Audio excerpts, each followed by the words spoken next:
Halo, apa kabar semuanya? Para pemirsa pencari ilmu pengetahuan yang sangat cerdas dan berbahagia.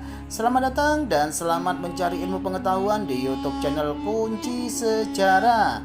Nah, kali ini kita berjumpa lagi ya di YouTube channel Kunci Sejarah ini akan memberikan sebuah ilmu pengetahuan yang akan membahas tentang sejarah Pulau Buru.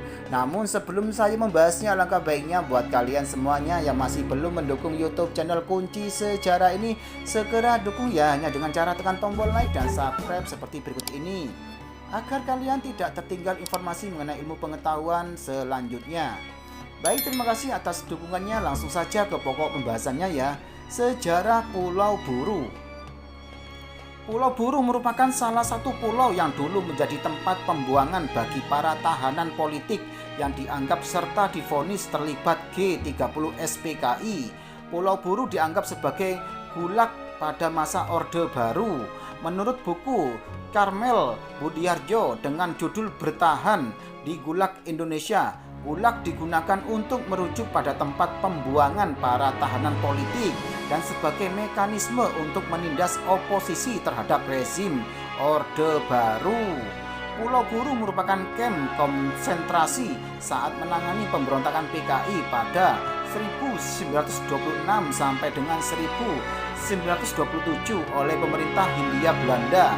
Ide tersebut ada sejak pemerintah Hindia Belanda menetapkan Bovendigul di Papua sebagai area kamp konsentrasi, dan salah satunya adalah Pulau Buru.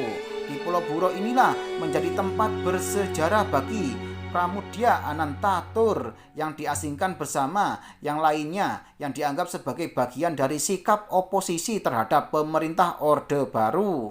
Tepatnya tempat pengasingannya adalah Desa Savana Jaya. Savana adalah merupakan padang rumput yang luas dan diselingi oleh hutan-hutan kecil.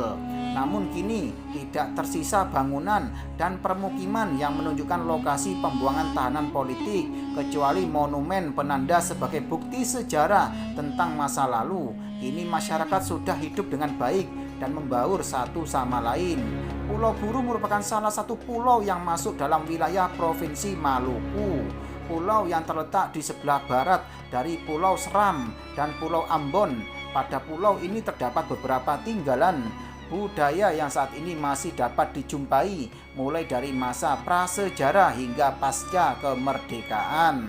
Berdasarkan catatan seorang petualang berkebangsaan Prancis atas nama Louis de Bougainville yang berlayar mengelilingi dunia sekitar November 1766 sampai Maret 1769 dan sempat mampir di Pulau Buru yang diambil dari buku Indonesia Timur Tempo Dulu 1544 sampai 1992 tulisan George Miller 2011 menyebutkan bahwa Pulau Buru atau Buru memiliki panjang dari timur ke barat sekitar 18 liga atau 87 km dan 13 liga atau 63 km jika diukur dari utara ke selatan.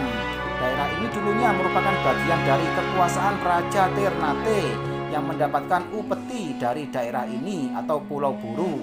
Kota besarnya, pusat kota adalah Kajeli atau Kaili yang terletak di ujung teluk dengan nama serupa. Kota ini berada di sebuah dataran berawa sepanjang 4 mil atau 6 km di antara Sungai Sowil dan Abo. Abo merupakan sungai terbesar di pulau ini. Akhirnya selalu berlumpur pekat. Sangat sulit merapat di daerah ini jika air sedang surut. Kapal harus berhenti pada jarak yang cukup jauh dari pantai.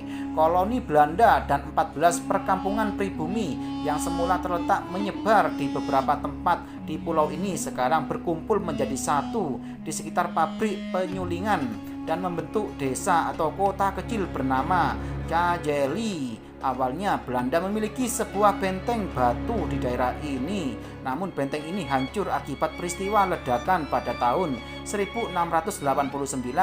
Sejak saat itu mereka merasa cukup puas dengan sebuah benteng berpagar runcing yang dipersenjatai dengan 6 buah meriam kecil yang diletakkan berjajar. Benteng ini disebut benteng pertahanan atau benteng defensi. Nah, itulah penjelasan dari YouTube channel Kunci Sejarah mengenai sejarah Pulau Buru. Semoga bisa menambah ilmu pengetahuan buat kalian semuanya ya. Dan jangan lupa selalu simak YouTube channel Kunci Sejarah ini setiap harinya agar kalian tidak tertinggal informasi mengenai ilmu pengetahuan selanjutnya. Sekian, terima kasih, semoga bermanfaat.